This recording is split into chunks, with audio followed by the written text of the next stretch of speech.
ಸಣ್ಣ ಆಗ್ಬಿಟ್ರೆ ಅದಕ್ಕೆ ಇದನ್ನು ಕುಡಿತಾ ಇದೆ.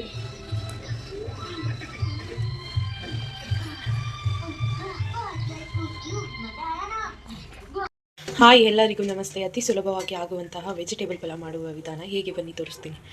ಒಂದು ಪ್ಯಾನ್ ಕಾಯಕ್ಕಿಟ್ಟಿದ್ದೀನಿ.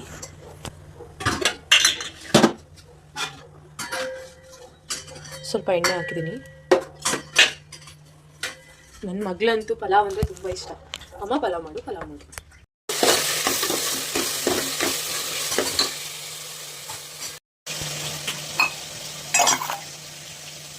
ಕೊತ್ತಂಬರಿ ಹಾಕ್ಕೊಳ್ತೀನಿ. ಅದು ಚಕ್ಕೆ ಲವಂಗ ಪೌಡ್ರು.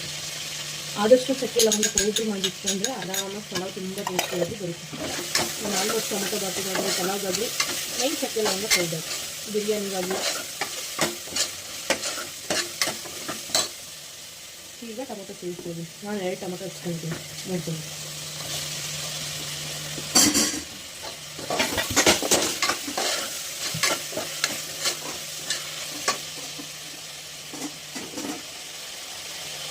ಸ್ವಲ್ಪ ಅರಿಶಿಣದ ಪುಡಿ ಲೈಟಾಗಿ ಹಾಕಬೇಕು. ಹಸಿ ವಾಸನೆ ಎಲ್ಲ ಹೋಗುತ್ತೆ ಅರಿಶಿಣದ ಪುಡಿ ಹಾಕಿ. ನಿಮಗೆ ಇಷ್ಟ ಹಾಕೊಳ್ಳೋದಿಲ್ಲ ಹಾಕೊಳ್ಳೋದು, ಇಲ್ಲ ಸ್ಕಿಪ್ ಮಾಡ್ಕೊಂಡು. ಹಾಗೆ ಹಚ್ಚಿಟ್ಕೊಂಡಿರುವಂತಹ ತರಕಾರಿಗಳು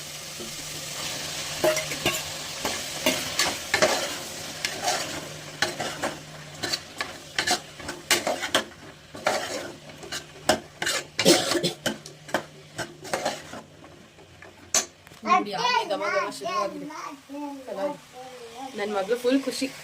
ಪಲಾವ್ ಮಾಡ್ತಿದ್ದೀನಿ. ಆಯ್ ಮಾಡಮ್ಮ, ಆಯ್ ಮಾಡು. ನಾನು ಪಲಾವ್ ಮಾಡೋದು ಹೇಗೆ ಅಂತ ಎಲ್ರಿಗೂ ಹೇಳ್ಕೊಡೋಣ ಅಂತ. ನಿನಗೆ ಮಾಡ್ಕೊಡ್ತೀರ ನಮ್ಮ ಚೆನ್ನಾಗಿರುತ್ತೆ ಅಂತ ಹೇಳ್ತೀರಾ. ನೀವು ಮಾತಾಡೋಣ. ಟೀ ಸ್ಪೂನಲ್ಲಿ 1 ಸ್ಪೂನ್ ಕಾಳು ಪುಡಿ ಹಾಕ್ತಾ ಇದ್ದೀನಿ.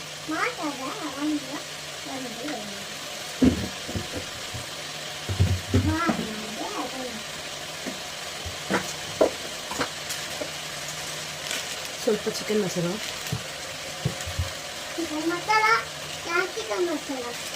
ಸ್ವಲ್ಪ ಗರಂ ಮಸಾಲ,